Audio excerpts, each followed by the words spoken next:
compositing made a major contribution to the overall look of the Titan sequences. All work was carried out in our deep compositing pipeline. In this full CG shot, with its many volumetric simulations, we had the flexibility to update elements on the fly if their timing changed, without having to undergo an expensive re-render of the whole shot. Nuke particles were used extensively throughout the Titan sequences for floating rocks and embers. Compositors had access to a new volumetric simulation and rendering tool in Nuke called Eddy, which meant that tasks such as ground dust sims that would otherwise have come from effects could be handled by a comp artist. Doctor Strange's cloak was CG apart from the collar on every shot. The cloak was blended into the collar element using a CG match move of Strange as a deep holdout. Look dev, rigging and animation of Strange's mandalas was done in comp. Sparks were generated using Nuke particles, and smoke was an Eddy compositing sim. Set extension work usually involved rotoring the characters off the set and replacing the plate environment with our CG Titan. Using a deep-based setup to generate environment haze allowed for a standardized approach across multiple shots in these sequences, with the ability to control density and depth, including sun influence and scattering. This shot required a significant amount of paint work to rebuild areas of the plate where the characters are overlapping. CG suit work for Iron Man and Spider-Man often required extensive paint and roto work. Integration of CG characters into live-action footage used match move-derived deep holdouts and supporting roto. We developed a synthetic lens flare utility that generated flares very closely matched to those we got from the production's custom-built anamorphic lenses. This enabled the flexible use of flares from any position, on and off screen. This shot required removal of the actor's body and integration of a digidouble of Strange. The Strange time-slicing effect was comp-based, including an Eddy volumetric smoke sim.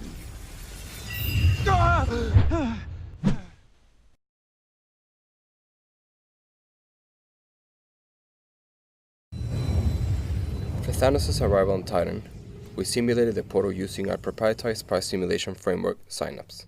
These colors represent each machine using a distributed simulation working in unison. Synapse allows us to create extremely high-resolution simulations by distributing it across multiple machines.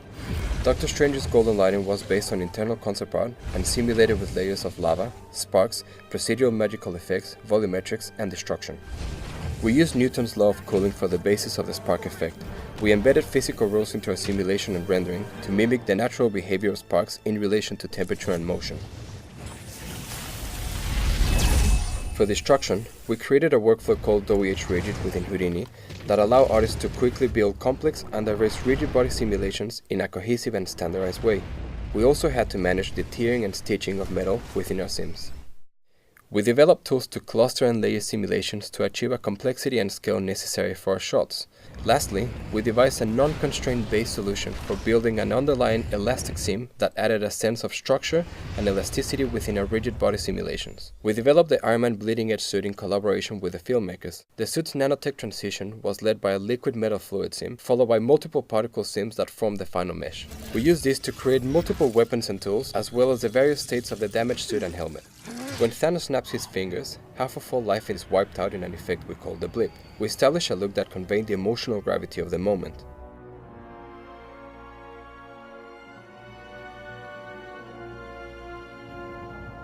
We use growth algorithms to propagate the transition across the body and use PVD, particle, and volumetric sims to add motion complexity to the effect. Thanks to the high fidelity of our digital doubles, we were able to integrate the highly detailed simulations with the characters.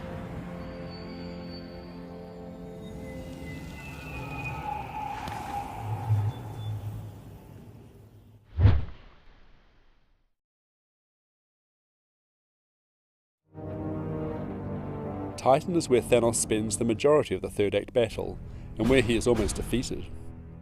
The immense scale of the environment and its ruined nature had to work to underscore Thanos' motivations. Titan was like most planets. The audience had to feel his sense of loss. Production built a large Titan environment set which filled the biggest soundstage at Pinewood Atlanta Studios. We virtually located the set in 5 separate locations on Titan according to sequence. The Titan that ended up in the movie was almost entirely CG. This served several purposes. It allowed us to light the environment with a more consistent and natural daylight lighting look. We could reframe the environment to better serve the narrative, and add more colour variation to the environment and the set dressing elements. The environment had to work in both extreme wide views covering several kilometres, down to the detail of the glyphs on the tiled floor section that we designed. When the Titan fight spilled out from the immediate environment that the production had conceptualised, we designed new areas of ruined Titan by referencing Greek and Mayan ruins and creating the archaeological equivalent on Titan.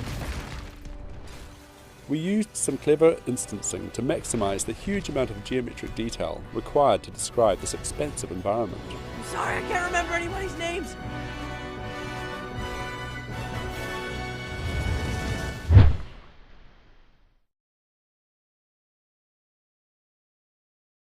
Given the virtual nature of the Titan sequences, which are comprised of full CG or predominantly CG shots, virtual cinematography was a major component of the work. Thanos' arrival on Titan was initially conceived as being viewed with a somewhat detached, neutral camera.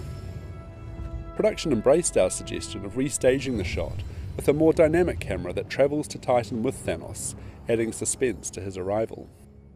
Keyframe animated camera moves were designed to be dynamic and immersive, but organic and above all believable, taking care not to disrupt the viewer's engagement with the action.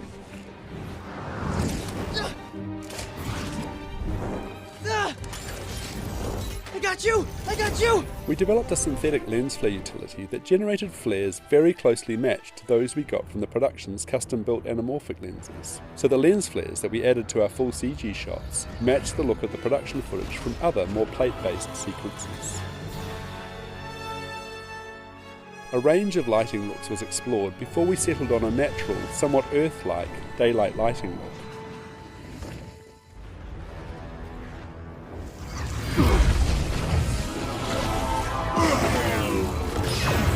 Shots were predominantly backlit, regardless of camera direction. This created a strong graphic read on the characters and helped clarify the action in this very fast cut and dynamic fight sequence.